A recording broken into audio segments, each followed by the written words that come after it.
Good day, everyone. Welcome to the second part of the study unit. I'm Shannon, and Jessica and I will present the narrative therapy.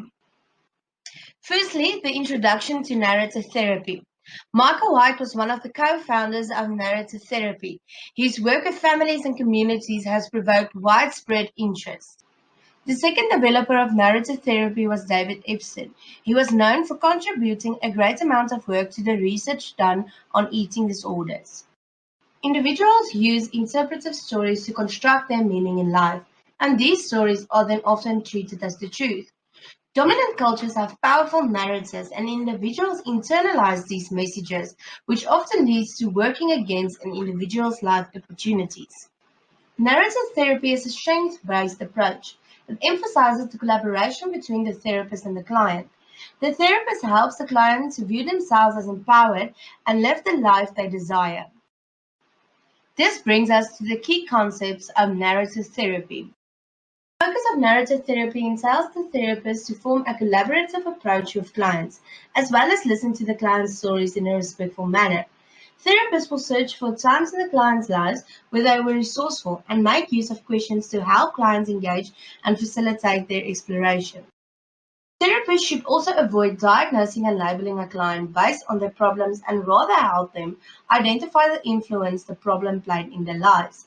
Lastly, the therapist should also assist the client in making a shift from internalized dominant stories to creating alternative stories.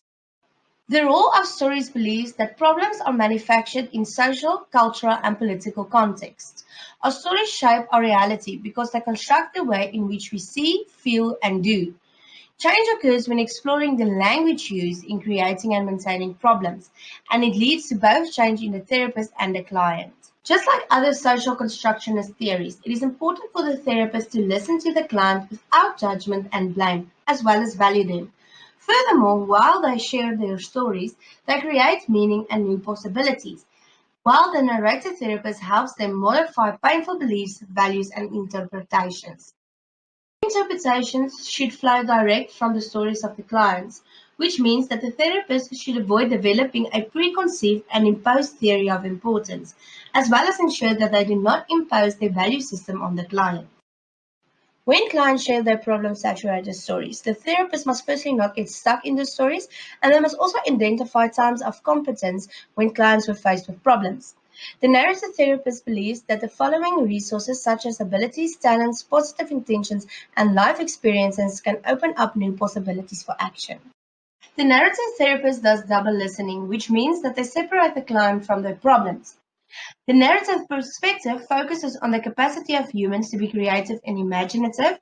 They see clients as primary interpreters of their stories, and clients can create meaning from their own experiential world.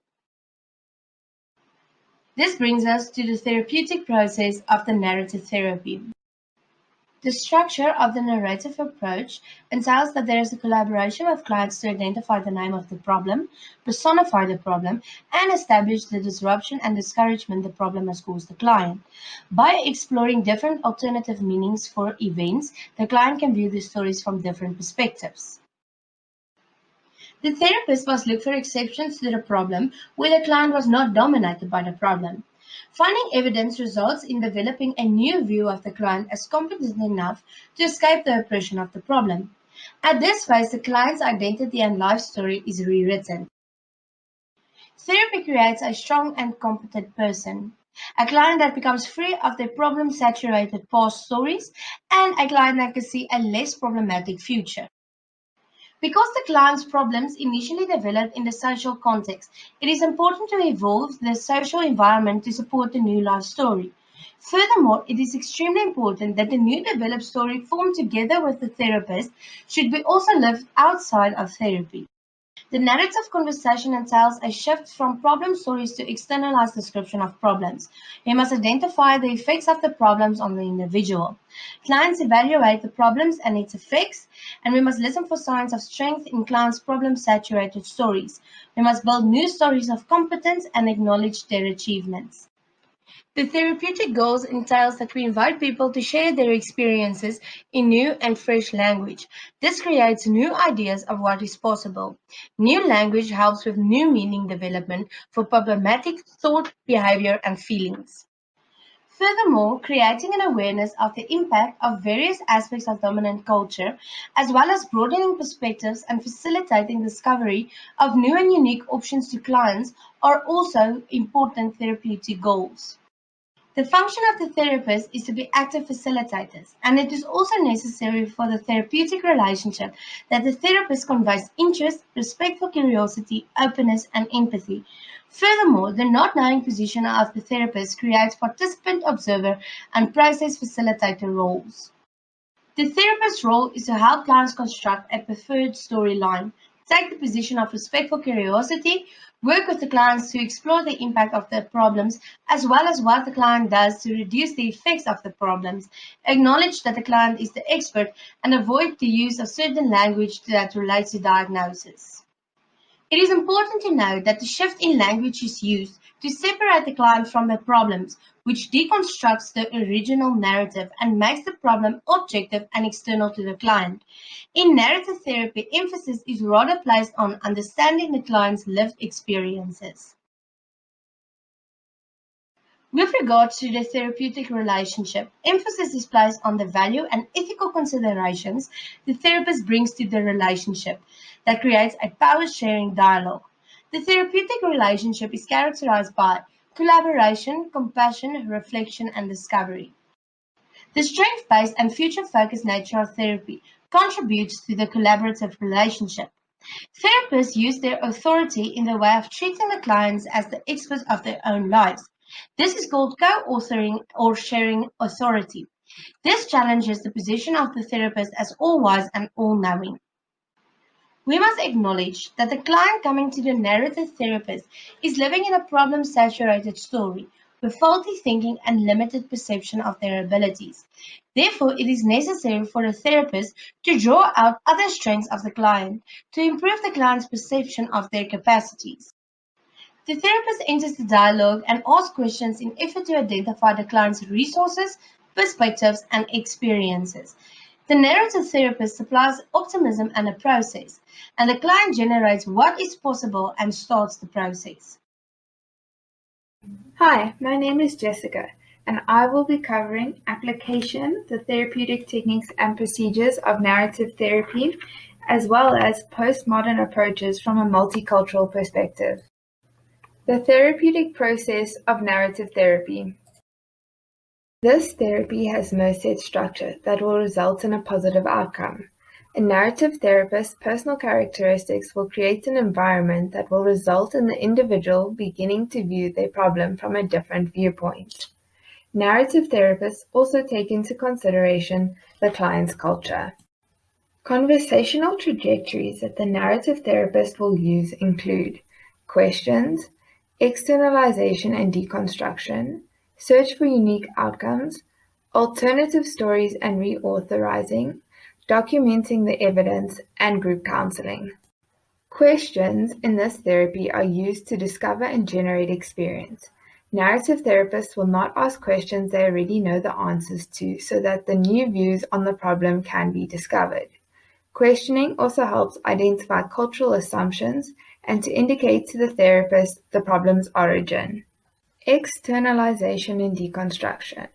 The narrative therapist and the individual will take apart assumptions which result in alternatives being discovered for the individual's living circumstances. Externalizing conversation aids in separating the individual from their problem, which creates space for new stories. Search for unique outcomes. Moments of choice or success with regards to their problem will be discussed in therapy. By focusing on an experience that the individual mentions that relates to the problem, yet is not part of the problem. Questions are asked with the aim of identifying moments when the individual did not experience the problem or overcame the problem successfully. Alternative stories and reauthorizing. Therapists identify possible counter stories by asking questions. This is also done to ask for openings from the individuals. The therapists help individuals to remember and create meaningful alternatives. The individuals must choose between being problem-saturated story or having an alternative news story. Presenting the evidence. Narrative therapists are of the opinion that the news stories the individual creates will only begin to be effective once the individual appreciates them. Therapeutic letter writing is where the therapist documents the therapy session. They show the progress the individual has made and emphasize that what is achieved in therapy should be applied in their lives. Application to group counseling. Group counseling creates a space where new developments in an individual's life can be appreciated. These groups are viewed as ready-made communities. Group counseling allows for new identities to be practiced by an individual. Examples of these groups are anger management and grief counseling groups, and there are many more. Postmodern approaches from a multicultural perspective. Strength from a diversity perspective. Multiple realities are stressed, and that the truth is dependent on the social construction. Another strength is that the framework that is provided allows the individual to determine the impact that their problem has on their lives. The framework allows individuals to be guided in a way that is respectful for their cultural values. Gender, race, ethnicity, disability, spirituality, and religion are considered in this therapeutic technique, as well as that it is anti-individualistic.